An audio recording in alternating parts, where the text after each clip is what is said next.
अध्याय 6 नई स्किल्स का चुनाव। प्रिस्टीन रेजिडेंसी का कमरा काफी बड़ा था। ऐसे लॉज विशेष रूप से हंटर्स के लिए बनाए गए थे, जहां सुरक्षा की पूरी गारंटी होती थी। कोई भी प्रसिद्ध और अमीर हंटर यह नहीं चाहता था कि उसे नींद में कोई मार दे। कमरे के बीच में एक मोटा बिस्तर था और बगल में ताजे फलों की थाली रखी थी। मैं बिस्तर पर बैठा और अपने बैग से सारे कोर एस निकाल दिए, यह देखने के लिए कि कल तक मेरे पास कितनी पूंजी हो सकती है।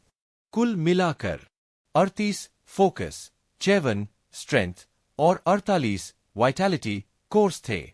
एफ और ई रैंक का मिश्रण।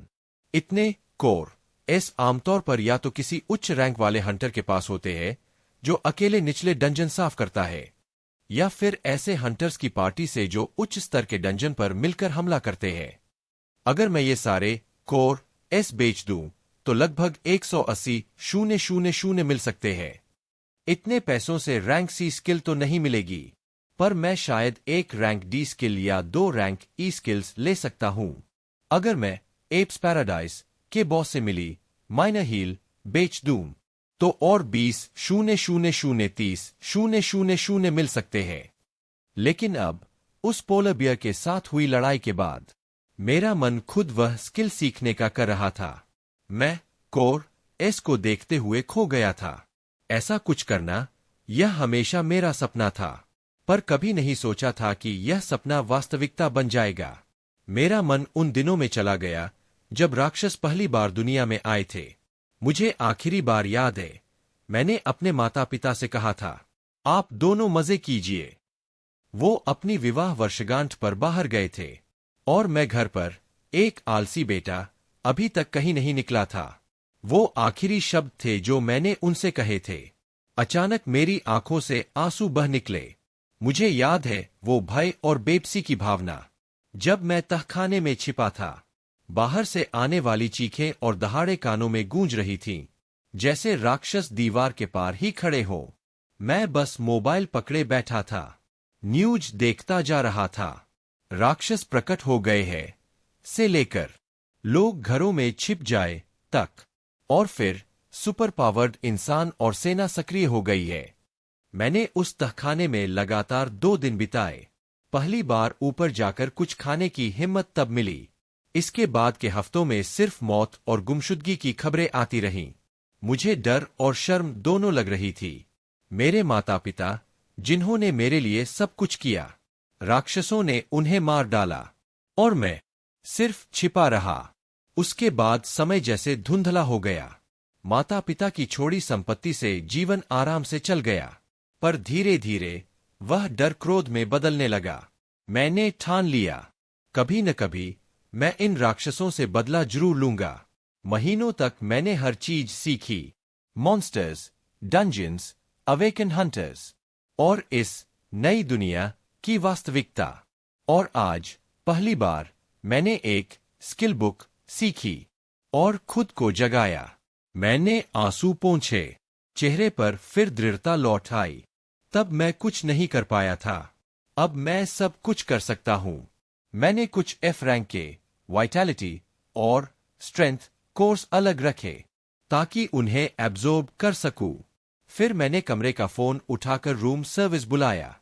उसके बाद मैंने माइनर हील स्किल सीखी और पहली बार उसे इस्तेमाल किया। एक हरी रोशनी ने मुझे ढक लिया। थकान कुछ कम हुई, शरीर हल्का महसूस हुआ। साथ ही मैंने आर्कटिक आर्मोर भी सक्रिय रखी ताकि उसकी प्रोफिशिएंसी बढ़ती रहे और उसकी रक्षा शक्ति और सशक्त हो। मैंने अपने चुने हुए कोर एस एब्जॉर्ब करना शुरू किया। थोड़ी देर में खाना आ गया, 2 प्लेट प्राइम रिब्स और पानी का ग्लास। मैंने दरवाजा खोला, खाना लिया और सारी गतिविधियां रोककर मांस के टुकड़े चखने बैठ गया। टेलीविजन ऑन किया, देखने के लिए कि आज कोई खास खबर है या नहीं।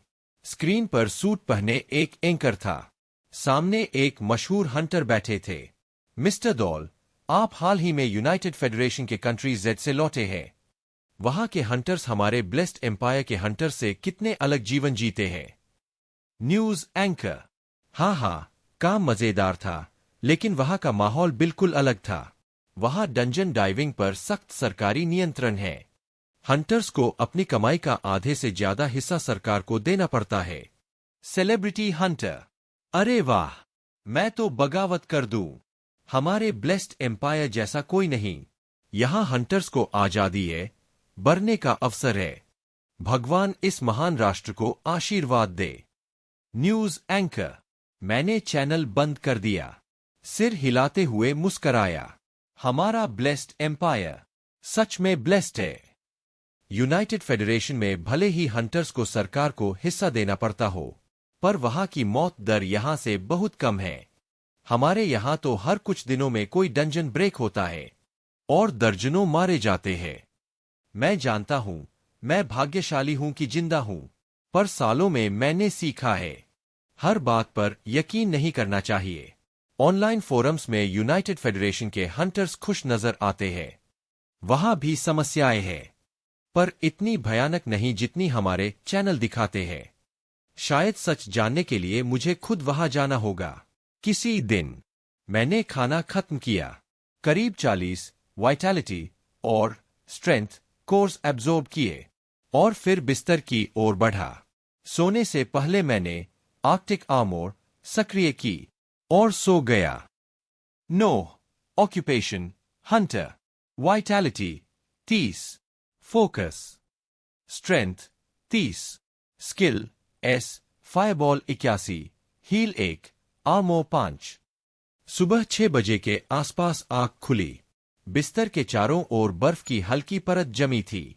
मैंने पैनल देखा। आर्कटिक आर्मोर की प्रोफिशिएंसी अब 61 हो चुकी थी। अब वह और मोटी लग रही थी, मानो पूरे शरीर पर एक असली बर्फ का कवच बना हो। नींद बेहद आरामदायक थी। शरीर ठंडा और शांत। मैंने नहाया, कपड़े बदले और नाश्ते के लिए डाइनिंग एरिया गया। खाने के बाद होटल में मौजूद हंटर शॉप्स देखीं, पर वह स्किल नहीं मिली जिसकी मुझे तलाश थी। कई रैंक CF स्किल्स थीं, पर कोई भी मेरे मापदंडों पर पूरी नहीं उतरी। फिर बाहर निकला और एक ड्राइवर बुलाया। गंतव्य आउटर बैंक एक्स का सबसे बड़ा अवेकन सेंटर। वह जगह किसी स्टेडियम से कम नहीं थी। सैकड़ों हंटर्स और आम लोग भागदौड़ कर रहे थे। सुबह के वक्त भी भीड़ उमड़ी थी। मैंने पहले उन कोर एस को बेचा जिन्हें एब्जॉर्ब नहीं किया था। मेरे अकाउंट में तुरंत 155,000 जुड़ गए। सिर्फ 2 डंजन क्लियर करके इतना। चेहरे पर मुस्कान लौट आई। भले ही मुझे पता था यह पैसा ज्यादा दिन नहीं टिकेगा। फिर मैं सीधे उस दुकान की ओर गया जिसके बोर्ड पर बड़े अक्षरों में लिखा था स्किल बुक्स। कांच के पीछे सैकड़ों किताबें सजी थीं। हर एक पर विवरण लिखा था। दरवाजे पर 2 हंटर खड़े थे, शायद दोनों रैंक D से ऊपर। अंदर गया और वहां मुझे वही मिला जिसकी तलाश थी। पहली किताब थी rank D skill, flames of torment. इस स्किल से आप 10 मीटर दूर तक आग का स्तंभ, पिलर ऑफ फ्लेम, बुला सकते हैं, जो तब तक रहता है जब तक आप ऊर्जा देते रहें। शक्ति में यह लगभग रैंक C के बराबर थी, लेकिन अधिक ऊर्जा खपत के कारण ज्यादातर हंटर्स इसे नजरअंदाज करते थे। मेरे लिए यह सटीक चुनाव था।